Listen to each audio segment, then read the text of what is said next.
we watched All You Need Is Kill.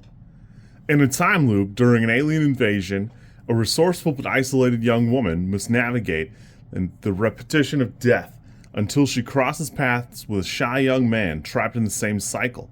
Together, they fight to break free from the loop. That's 82 minutes, and I was kind of apprehensive. I've read the manga before, and obviously I've seen Edge of Tomorrow.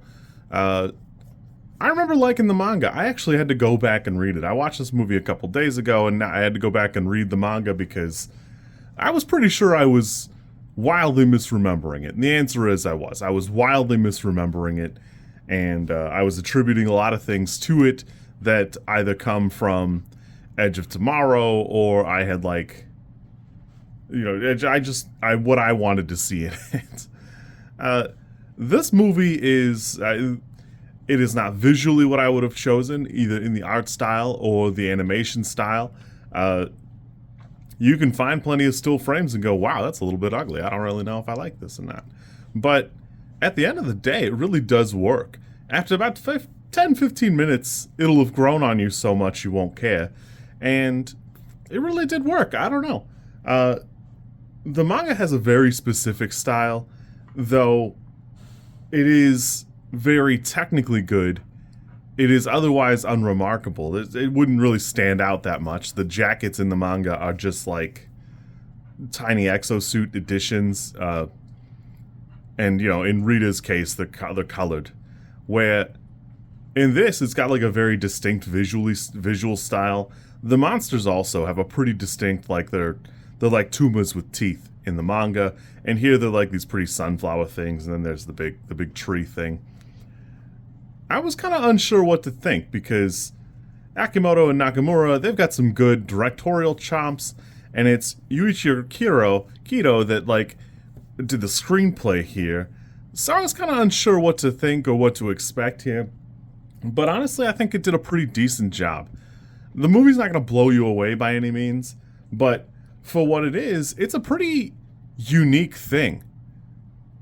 It doesn't take A for A from the manga. It's very different, and while a lot of the story beats do come over, you're probably misremembering a little bit of the manga, but the tree, the big tree thing, Daryl, that is new to the movie, and so is basically all of the action, which I think is okay.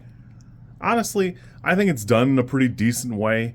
The loops go on for a while, and that's fine. I think they all are pretty interesting and enjoyable.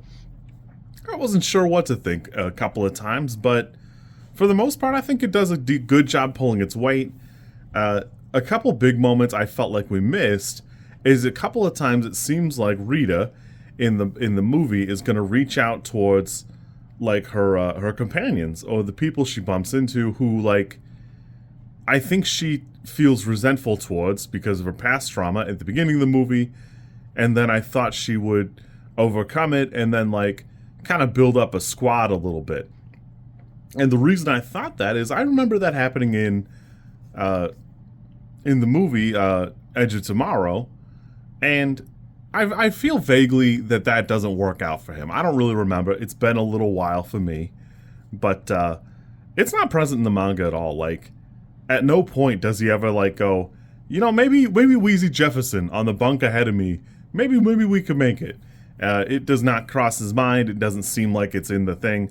A couple of times he reaches out towards his lieutenant or squad commander, and he works out a couple times. Or he does some training, but even those times, the guy's like, "Why don't you just go rest? We're gonna have a battle tomorrow. You're gonna look like an idiot." Somewhat notably, I forgot in the manga, it's not the morning before. It's 30 hours before. It's a ton of time, so it's a super weird amount of time. Where in the movie here, All You Need Is Kill, it's the morning of, and here in a few hours you'll be face to face with some flower monsters or whatever. Overall, it didn't blow me away or anything like that. I had a decent time. It's not my favorite thing in the world, but it's still pretty good. I would still give this a 6.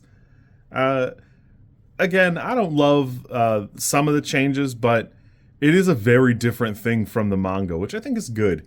It is strange to me that we've not seen an A for A remake of it. We've got plenty of things that are in its category and plenty of things that are in its genre, but for whatever reason, not an A for A from the manga, even whether it's story-wise or anything like that, because it's pretty decent. Like, it's not my favorite thing in the world. It's only 2 volumes. You can read through it in an afternoon and get pretty quickly done with it. But I did think it was kind of peculiar that somehow that hasn't made its way on. Because Edge of Tomorrow is a little bit more faithful, and, you know, you have that, but I don't know. I just thought it was kind of peculiar. I had a good time with this. Like I said, it's not my favorite thing in the world. It's a little bit kooky, and while the art style is something, again, I wouldn't have picked out of a hat or nothing, I still liked it. You know, it did grow on me quite a bit. I think these directors will do a really good job. I think that we'll see them in more stuff. And yeah, we had a pretty good time. You kids be good. I'll catch you later. One of the other complaints I did have, just as an aside, is in Edge of Tomorrow, Tom Cruise replaces Keiji, who becomes Killer Cage, not in the middle of the manga, like I thought, like just at the very end. It's like the last 2 pages. But it's really weird to have the protagonist of this movie be Rita. Not because ruining anything, it's just weird to make her Rita.